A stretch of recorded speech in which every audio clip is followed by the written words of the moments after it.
السلام علیکم ورحمۃ اللہ وبرکاتہ.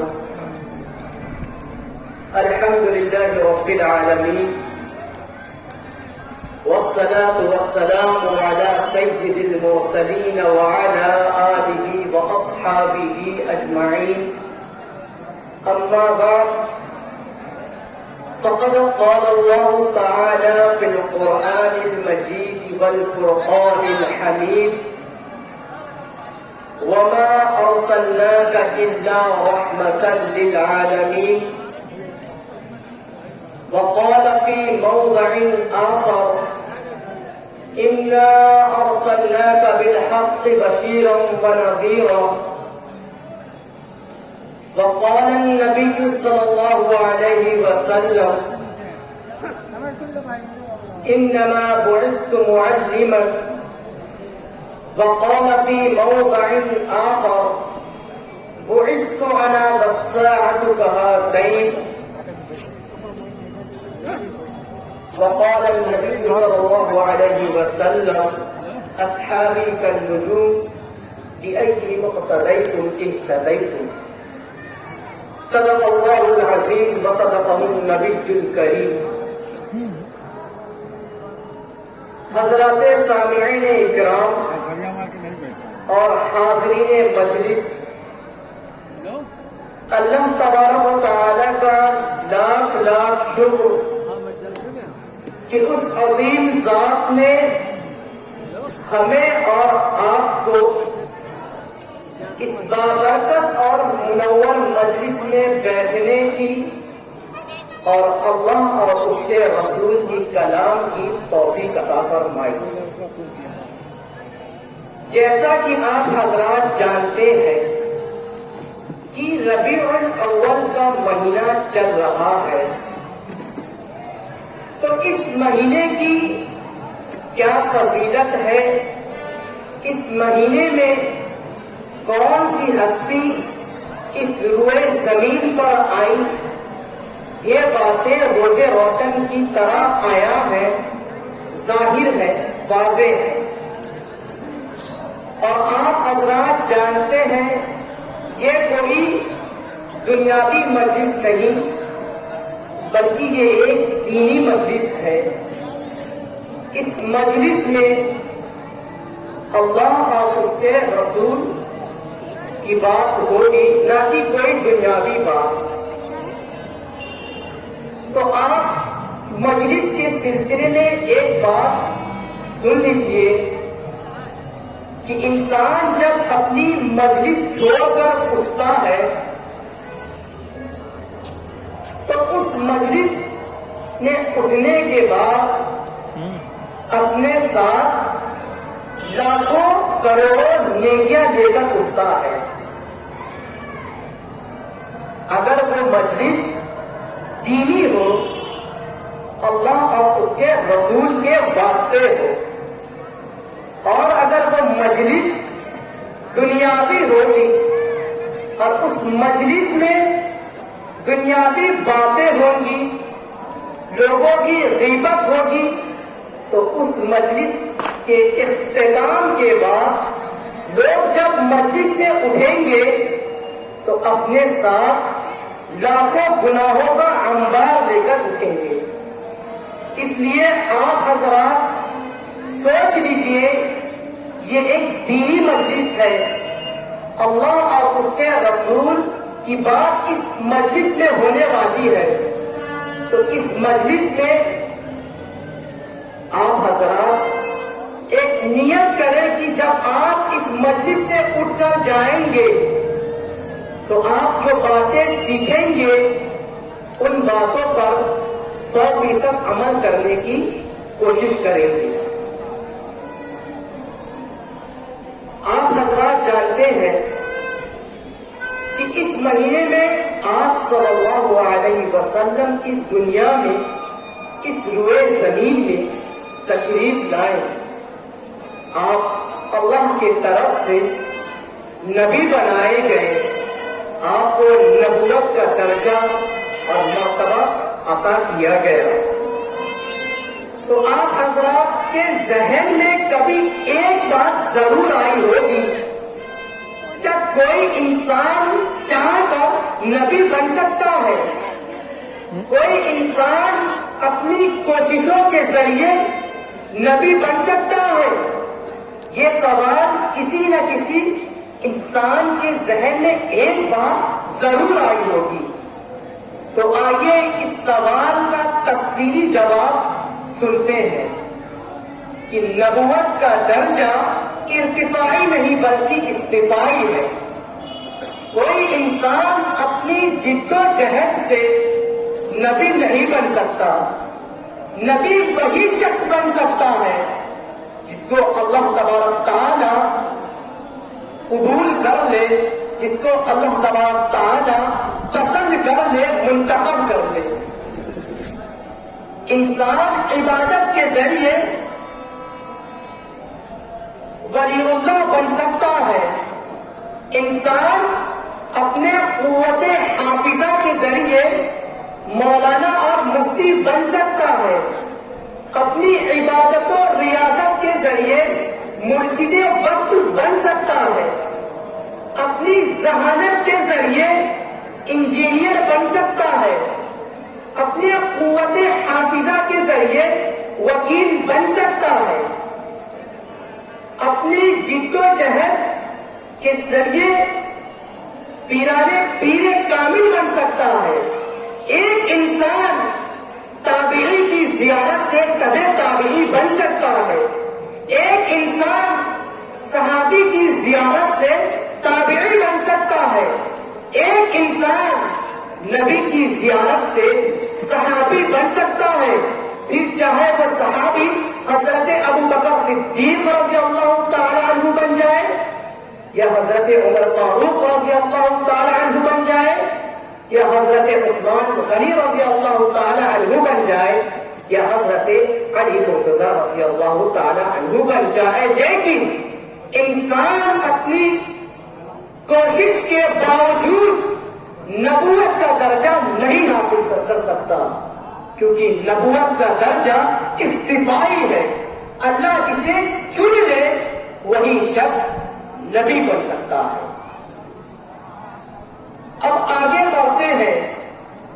یہ زمین و آسمان اللہ کے حبیب حضرت محمد مصطفیٰ صلی اللہ علیہ وسلم کی تعریف کر رہی ہے. یہ سورج چاند ستارے آپ صلی اللہ علیہ وسلم کی تعریف کر رہی ہے. بڑے سے بڑے پہاڑ درخت تمام مخلوقات آپ صلی اللہ علیہ وسلم کی تعریف کر رہی ہے. اللہ کے پاک فرشتے آپ صلی اللہ علیہ وسلم کی تعریف کر رہے ہیں. اور اللہ رب العزت اپنے حبیب حضرت محمد مصطفیٰ صلی اللہ علیہ وسلم کی تعریف کر رہا ہے. لیکن آپ صلی اللہ علیہ وسلم اپنے صحابہ کی تعریف میں کیا فرماتے ہیں؟ اصحابی کا نجوم، میرے صحابہ ستاروں کے مانند ہیں. یہ کون تعریف کر رہا ہے؟ جس کے صدقہ طوفان میں سارے جہان کا نظام بنایا اور چلایا گیا. یہ وہ ذات اپنے صحابہ کرام کی تعریف میں فرما رہے ہیں کہ میرے صحابہ ستاروں کے مانند ہے. میرے صحابہ میں سے جس کسی کی تم اتباع کر لو گے تم کامیاب ہو جاؤ گے، ہدایت یافتہ ہو جاؤ گے. ابھی میں نے آپ حضرات کے سامنے نبوت کا درجہ اور صحابیت کا مرتبہ بیان کیا. اب میں آپ حضرات کے سامنے گستاخ رسول کے سلسلے میں ایک عبرتناک واقعہ ذکر کرنا چاہتا ہوں.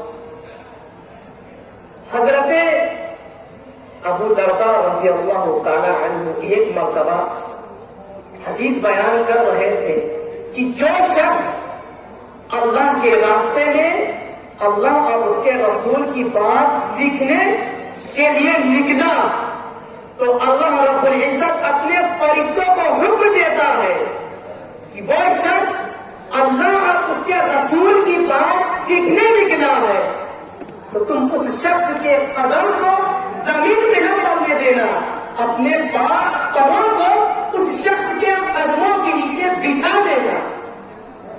اسی حدیث کے متعلق علامہ احمد بن شعیب رحمۃ اللہ علیہ فرماتے ہیں کہ ہم بصرہ کی ایک علماء کرام کی مجلس میں بیٹھے ہوئے تھے، اور اسی مجلس میں ہمارے شیخ نے اس حدیث کو پڑھا، تو اسی مجلس میں ایک گستاخ رسول بیٹھا ہوا تھا، اور اس حدیث کو سنتے ہی اس نے حدیث کا مذاق اڑانا شروع کر دیا، اور اس نے کہا کہ کل میں اپنے جوتے کے نیچے کیچڑ لگاؤں گا اور اللہ کے پاک فرشتوں کے پروں کو میلا کر دوں گا۔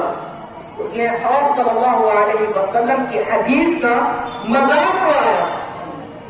اگلا دن ہوتا ہے، وہ شخص جوتا پہنتا ہے، اور جوتا پہننے کے بعد اپنے جوتے میں جیسے ہی کیچڑ لگاتا ہے، بس اللہ کی قدرت جلال میں آتی ہے، اللہ کا غصہ جوش مارتا ہے، اور فوراً اسی وقت اس شخص کے پیر میں ایک ایسی بیماری پیدا کر دیتا ہے کہ فوراً اس کا پیر لکڑی کی طرح سوکھ جاتا ہے، اور محققین حضرات لکھتے ہیں کہ وہ اس کے بعد سے چلنے سے قاصر ہو گیا۔ کون شخص جس نے نبی کی اس حدیث کا مذاق اڑایا تھا کہ جو شخص اللہ کی بات سیکھنے نکلے تو اس کے قدموں کے نیچے فرشتے پر بچھاتے ہیں، اس نے اس حدیث کا مذاق اڑایا تو اللہ رب العزت نے اس شخص کے پیر کو ہلاک کر دیا، برباد کر دیا۔ سوچنے کا مقام ہے کہ آج ہم حدیث کو سنتے ہیں لیکن حدیث پر عمل نہیں کرتے۔ ربیع الاول کے مہینے میں آپ صلی اللہ علیہ وسلم کی تعریف کے لیے مجلسیں سجاتے ہیں، صحابہ کرام کی تعریف کے لیے بڑے سے بڑے علماء کرام کو بلاتے ہیں، وہ علماء کرام صحابہ کرام کی تعریف کرتے ہیں، اور ہم تعریف سننے کے بعد اپنے گھر پر چلے جاتے ہیں اور ان تمام باتوں کو فراموش کر دیتے ہیں۔ جن صحابی کے بارے میں آپ صلی اللہ علیہ وسلم نے یہ فرما دیا کہ میرے تمام صحابی ستاروں کے مانند ہیں، اور آج کے دور میں کچھ لوگ ایسے بدبخت ہیں جو صحابہ کرام پر کیچڑ اچھالتے ہیں، تو میں آپ حضرات کے سامنے گستاخ صحابہ کی ایک عبرتناک واقعہ بیان کرتا ہوں۔ علامہ ابن حجر مکی رحمۃ اللہ علیہ اپنی مشہور کتاب الزواجر کے اندر ایک ہی بڑا عبرتناک واقعہ لکھتے ہیں۔ وہ فرماتے ہیں کہ آج سے بہت سال پہلے علامہ ابو سہل عمر رحمۃ اللہ علیہ کا ایک دور گزرا ہے۔ وہ اپنا واقعہ نقل کرتے ہیں کہ مدینہ منورہ میں عاشورے کے دن گستاخ صحابہ کی ایک مجلس لگی، اور اس مجلس میں صحابہ کرام کے بارے میں گالیاں دی جا رہی تھی۔ میں اس مجلس میں پہنچا اور میں نے تمام گستاخ صحابہ سے کہا کہ میں حضرت ابو بکر صدیق رضی اللہ تعالی عنہ سے محبت کرتا ہوں، مجھے اس کے بدلے میں کوئی چیز عطا کر دو۔ تو ان مجلس میں سے ایک شخص اٹھتا ہے اور میرا ہاتھ تھامتا ہے اور مجھے کھینچ کر اپنے گھر لے جاتا ہے، اور اپنے دو نوکروں سے کہتا ہے کہ یہ انسان ابو بکر نامی شخص سے محبت کرتا ہے، تم اسے ابو بکر کی محبت کا بدلہ دے دو۔ پھر وہ نوکر دروازہ بند کرتے ہیں اور اس مانگنے والے کو خوب جم کر پیٹتے ہیں اور اس کی زبان کو کاٹ دیتے ہیں، اور زبان کو کاٹنے کے بعد کہتے ہیں کہ جاؤ جا کر ابو بکر سے اپنی زبان کا علاج کراؤ، اور اسے تھکے مار کے گھر کے باہر پھینک دیتے ہیں۔ وہ شخص بہت روتا ہے، آخر وہ روضہ رسول اللہ صلی اللہ علیہ وسلم تک پہنچتا ہے اور دونوں ہاتھ کو رکھ کر گڑ آتا ہے کہ یا رسول اللہ، میں نے آپ کے صحابی سے محبت کی تو صحابی کی دشمنوں نے میرے ساتھ یہ معاملہ فرمایا کہ انہوں نے میری پٹائی کی اور میری زبان کو کاٹ دیا، اور روتے روتے وہ روضہ رسول اللہ صلی اللہ علیہ وسلم پر جا کر سو جاتا ہے، اور خواب میں دیکھتا ہے کہ حضرت ابو بکر صدیق رضی اللہ تعالی عنہ کے رب اس شخص کی زبان کو پہلی جیسی درست کر دیتے ہیں، اور وہ خواب سے بیدار ہوتا ہے تو دیکھتا ہے کہ جو زبان نیند سے پہلے کٹی ہوئی تھی وہی زبان نیند کے بعد صحیح سالم ہو گئی۔ بس اس کے دل میں حضرت ابو بکر صدیق رضی اللہ تعالی عنہ کی عظمت اور محبت بڑھ جاتی ہے، اور وہ شخص چلا جاتا ہے۔ آئندہ سال پھر آتا ہے گستاخ صحابہ کی مجلس میں اور سینہ تان کے کہتا ہے کہ میں حضرت ابو بکر صدیق رضی اللہ تعالی عنہ سے محبت کرتا ہوں، میں محبت کرتا ہوں، مجھے اس کے بدلے کوئی چیز دو۔ تو اسی مجلس میں سے ایک نوجوان بچہ اٹھتا ہے اور اس کا ہاتھ تھام کر اپنے گھر لے جاتا ہے۔ گھر لے جانے کے بعد اس کے خادم تقاضا کرتا ہے، اسے کھانا کھلاتا ہے، اسے ہدیہ اور تحائف دیتا ہے، اور اس کے بعد اس کا دامن پکڑ کر روتا ہے اور اسے ایک کمرے میں لے جاتا ہے، اور کمرے کا دروازہ کھولتا ہے تو سامنے ایک سور بندہ رہتا ہے۔ تو وہ سائل جو مانگنے والا تھا وہ پوچھتا ہے کہ کیا بات ہے، یہ کون سور تم نے باندھا ہے؟ تو کہتا ہے کہ آج سے 1 سال پہلے ایک شخص آیا تھا اور گستاخ صحابہ کی مجلس میں حضرت ابو بکر صدیق رضی اللہ تعالی عنہ کی محبت کا ڈنکا بجایا تھا، سینہ تان کے کہا تھا کہ میں صحابہ کرام سے محبت کرتا ہوں۔ تو میرے والد نے اس شخص کو اپنے گھر لے گئے اور اس شخص کی پٹائی کی اور اس شخص کی زبان کاٹ دی، اور اسی رات میرے والد جیسے ہی نیند کی بستر پر نیند لیتے ہیں ایک بھیانک چیخ کی آواز آتی ہے، اور میں جب اپنے والد کے کمرے میں جاتا ہوں تو دیکھتا ہوں کہ اللہ رب العزت نے میرے والد کو سور بنا دیا۔ صرف اتنا کہتے ہیں تو وہ شاعر کہتا ہے کہ آج سے 1 سال پہلے تیرے باپ نے مجھے اسی کمرے میں ذلیل کیا تھا، مجھے مارا پیٹا تھا اور میری زبان کاٹا تھا۔ میں وہی ظالم ہوں، میں وہی مانگنے والا ہوں، آج میرے رب نے مجھے اسی کمرے میں عزت بخشی اور تیرے باپ کو 1 سال پہلے اسی کمرے میں ذلیل و رسوا کیا، اب تیرے باپ کو خنزیر اور سور بنا دیا۔ پتہ یہ چلا کہ جو صحابہ کرام رضی اللہ تعالی عنہ سے بغض رکھتے ہیں، صحابہ کرام سے نفرت کرتے ہیں، صحابہ کرام کو گالیاں دیتے ہیں، صحابہ کرام کو برا بنا کہتے ہیں، وہ انسان نہیں بلکہ وہ ایک سور ہے، خنزیر ہے۔ بے شک بے شک جس صحابہ کا نہ ہوا وہ مسلمان کہاں، مسلمان کیا وہ انسان کہاں؟ خود اللہ رب العزت نے اس کرشمے کو دکھا دیا۔ اسی کے متعلق گستاخ صحابہ کے متعلق علامہ ابن قیم رحمۃ اللہ علیہ ایک واقعہ لکھتے ہیں کہ ایک مجلس میں اللہ اور اس کے رسول کی بات ہو رہی تھی کہ اسی مجلس میں ایک شخص اٹھتا ہے اور صحابہ کرام رضی اللہ تعالیٰ عنہ کے بارے میں بری بری باتیں کہتا ہے. حضرت ابو بکر اور حضرت عمر فاروق رضی اللہ تعالیٰ عنہ کو گالی دیتا ہے.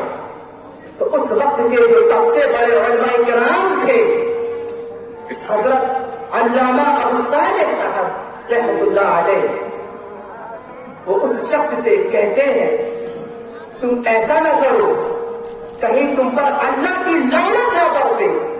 لیکن وہ شخص حضرت ابو بکر اور حضرت عمر فاروق اور تمام صحابہ کو گالیاں دیتا رہتا ہے. اس کے بعد وہ علماء وہ عالم حضرات بڑے ہی بے چین ہو جاتے ہیں اور دعا کرتے ہیں کہ اے اللہ، کس شخص نے آپ کے حبیب کے صحابی کو صحابہ کرام کو گالی رکھی ہے، آپ اسے اس کا انجام اسی دنیا میں دیکھا.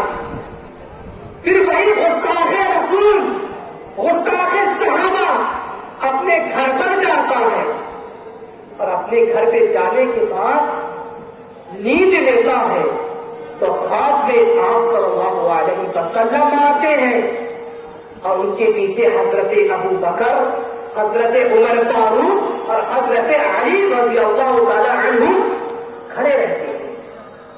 اور حضرت ابو بکر اور حضرت عمر فاروق رضی اللہ تعالی عنہما آپ صلی اللہ علیہ وسلم سے اس بدبخت شخص کے بارے میں شکایت کرتے ہیں کہ یا رسول اللہ، ہمیں آپ نے محبت کیا اور اس شخص نے ہمیں گالی دی.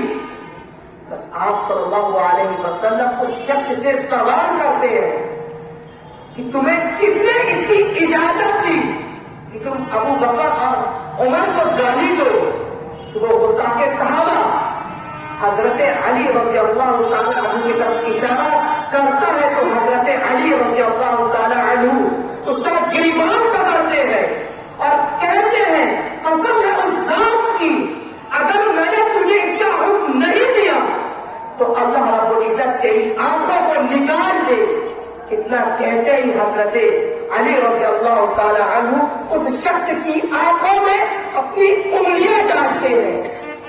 وہ شخص نیند سے بیدار ہوتا ہے اور نیند سے بیدار ہونے کے بعد اس کی آنکھیں باہر آ جاتی ہیں اور وہ چیخ مارتا ہے اور علماء کرام کی مجلس میں جاتا ہے اور ان سے کہتا ہے کہ میرے ساتھ یہ کیا ہو گیا؟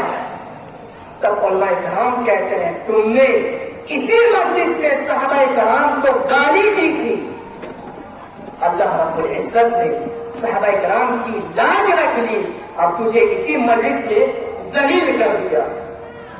اس کے بعد علماء کرام لکھتے ہیں کہ وہ شخص ساری زندگی چیختا رہا، روتا رہا اور لوگوں کو اپنا یہ عبرتناک واقعہ سناتا رہا اور اسی واقعے کے ساتھ اس کی موت بھی ہو جاتی ہے. تو پتا یہ چلا کہ جو شخص اللہ کے رسول کے محبتی صحابہ کرام سے بہت عداوت رکھتا ہے، اللہ اسے بخشتا نہیں، اللہ اسے معاف نہیں کرتا، اسے سزا دے دیتا ہے.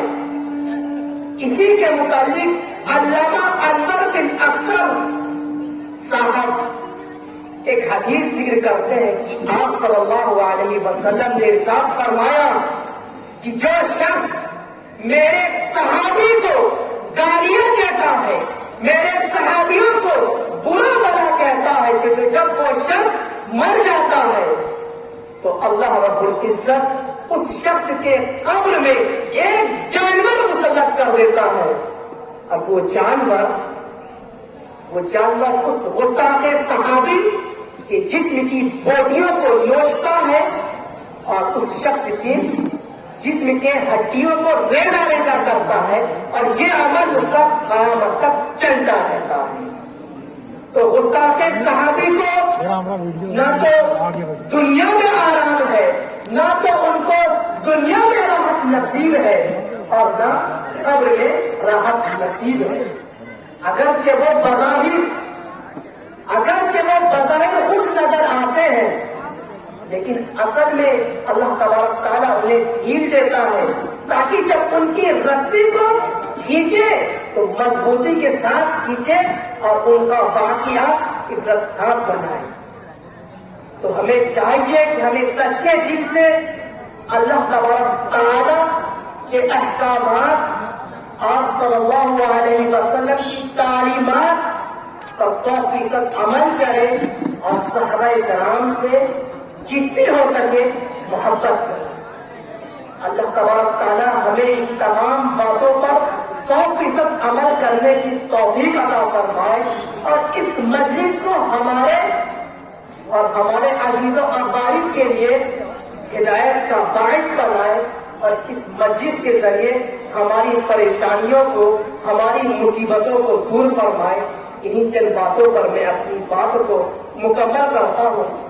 اگر مجھ سے بات کہنے میں، سمجھانے میں کوئی بات رہ گئی ہو تو اللہ تبارک تعالیٰ میری غلطی کو معاف فرمائے اور میری باتوں کو لوگوں تک سمجھنے اور پہنچنے کی توفیق عطا فرمائے۔ وآخر دعوانا الحمد للہ رب العالمین۔ السلام علیکم ورحمۃ اللہ وبرکاتہ۔